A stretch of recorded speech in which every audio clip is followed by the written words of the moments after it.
this year we'll increase our debt $1.65 trillion in 1 year under Barack Obama.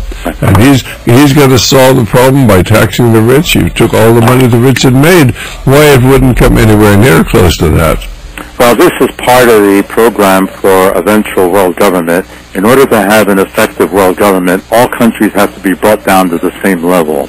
Those who are too low have to be brought up. Those that are too high have to be brought down. And the destruction of the American economy is one major facet of prior to the creation of this world government. And Lenin also mentioned that. He said that we will bankrupt America to such an extent that she will fall like an overripe apple into our hand. And as Bella Dodd brought out, the Communist Party was stressing the infiltration and subversion of social institutions like churches, schools, mass media, and government. And its aim was to create new types of human beings who would conform to the blueprint of the New World Order, which is in reality the old Babylonian world order. And it's a continuation of that, where the state became God. The state dictated what the person could say, what the person could do, what they could not say, and what they could not do. And this is the basis for today's so-called hate laws. You know, that's a hate crime. Well, I don't know of any such thing as a love crime, but the hate crimes are really methods of controlling people's thoughts and words. And before, if somebody committed a sinful action or an evil action, he was justly condemned. But today, just a misphrase or a word like calling somebody an idiot who, after he hit somebody on the head, well, that's enough cause for being a hate crime, you see. And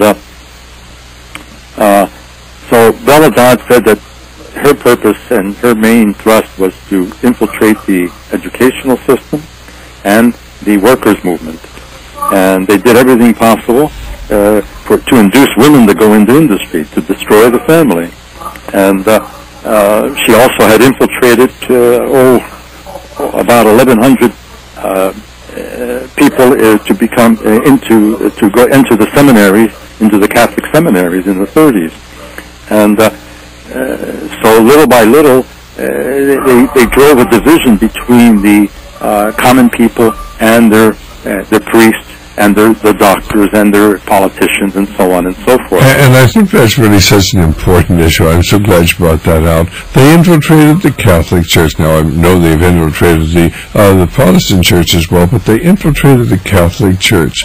Why? Because they wanted to discredit Catholicism, and certainly we see the end result of this today with all the sexual exploits and sexual perversion in the Catholic Church, and more Catholics certainly are turning against not only the Catholic Church, they're turning against Christianity because they see the obvious hypocrisy, and yet it didn't have to be that way.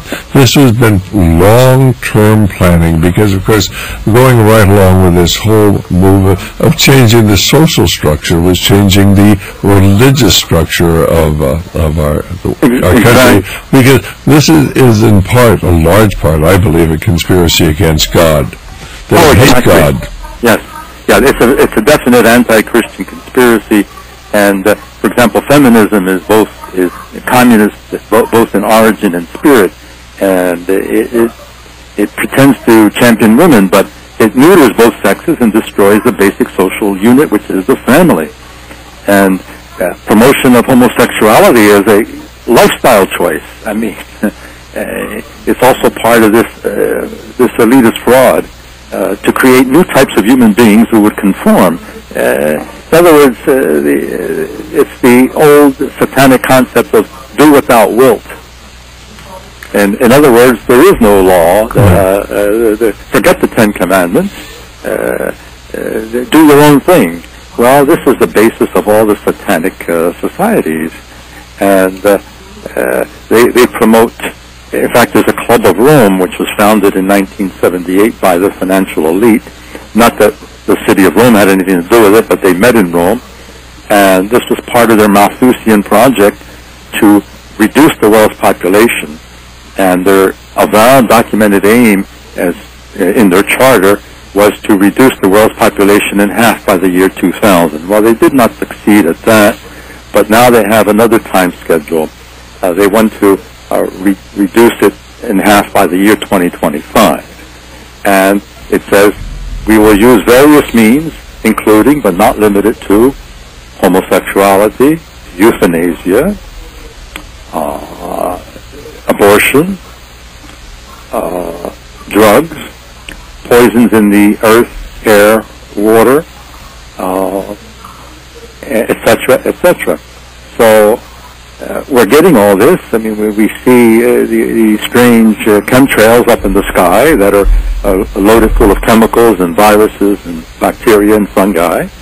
We see the fluoridation of water, which is fluoridation, sodium fluoride is a highly toxic substance, yet it's being promoted as a dentifrice.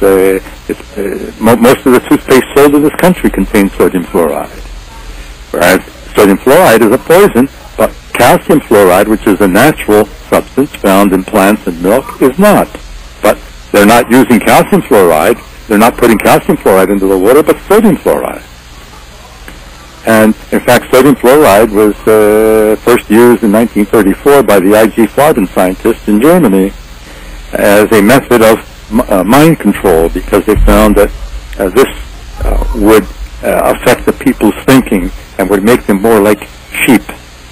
And that is really so true. In fact, we even have a book that was written back about that time, telling about that, and this has totally been suppressed in America, and both the American Medical Association and the American Dental Association support water fluoridation, despite the fact that we are actively simply poisoning our children. In fact, recently the FDA came out and said we're going to have to cut the amount of fluoride in the water, because 42% of America's children had dental fluorosis, which means they've been poisoned. So what is it going to do? We're going to take the fluoride out of the water? No, we're going to cut it from 1 part per million to 0.72 parts per million. That means we're just going to poison them a little bit more slowly. Could this really be true, ladies and gentlemen? I think that the point is brought out is absolutely true. And we could go into some of the other things that they're doing, actually, in the way of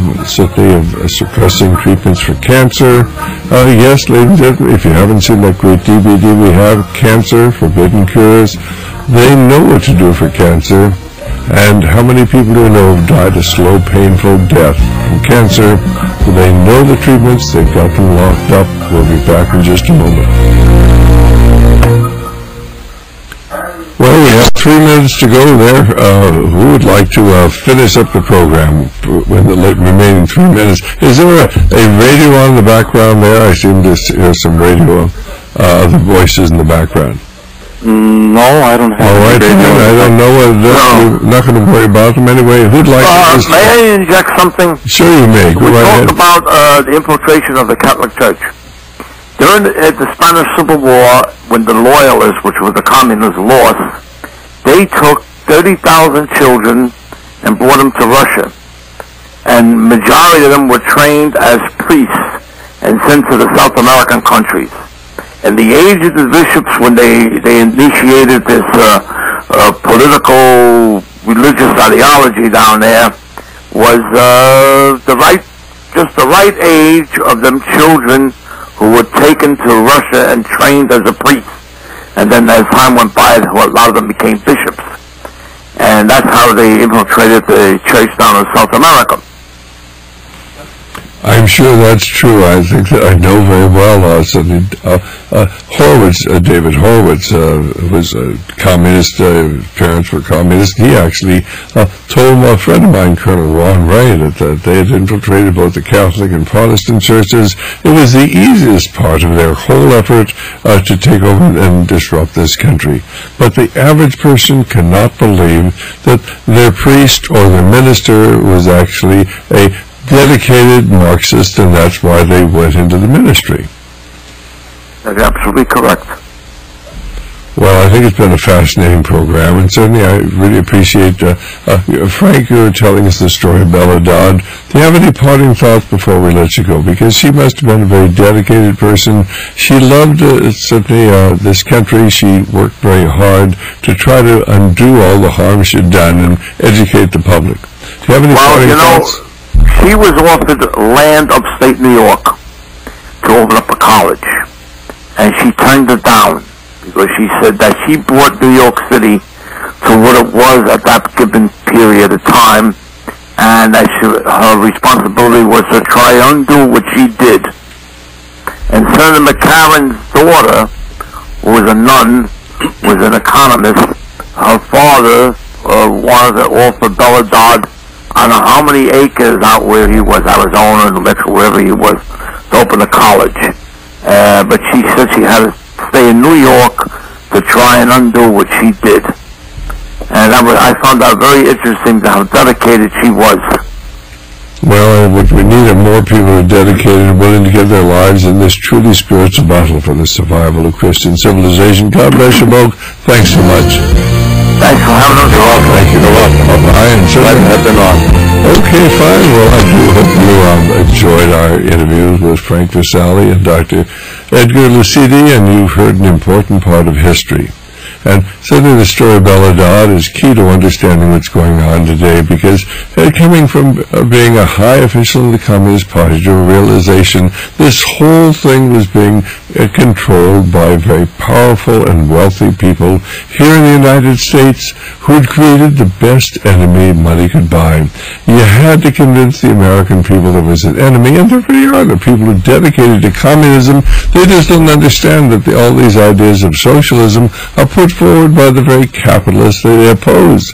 And of course the whole idea is to circumvent our Constitution, rather than have a decentralized government where men could be free to centralize power with a government which allows wicked and wealthy people then to be able to control our lives, because you centralize power with the politicians. Politicians are always up for sale. And basically in Washington, D.C. today, we have the finest politicians money could buy. The recent settlement made between the Republicans and Democrats of a cut in $38 billion, according to the Congressional Budget Office, was really about $316 million. All the rest of it was simply frosting on the cake. It didn't exist.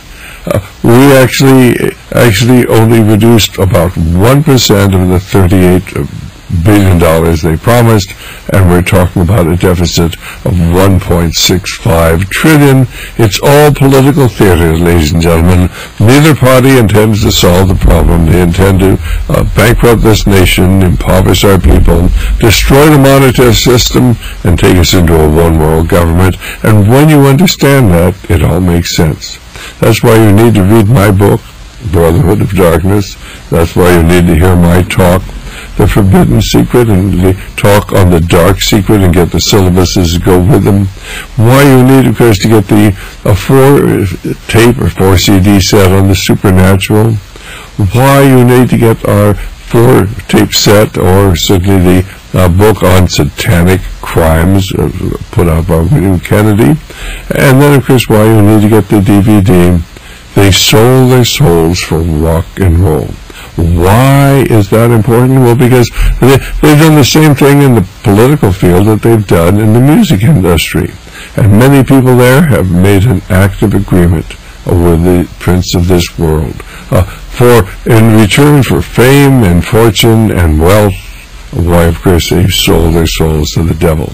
This is not imaginary. You can get the 3-hour, the 4-hour, the 10-hour version of They Sold Their Souls for Rock and Roll. We recommend this to you. Our telephone number is 1-800-544-8927, 1-800-544-8927.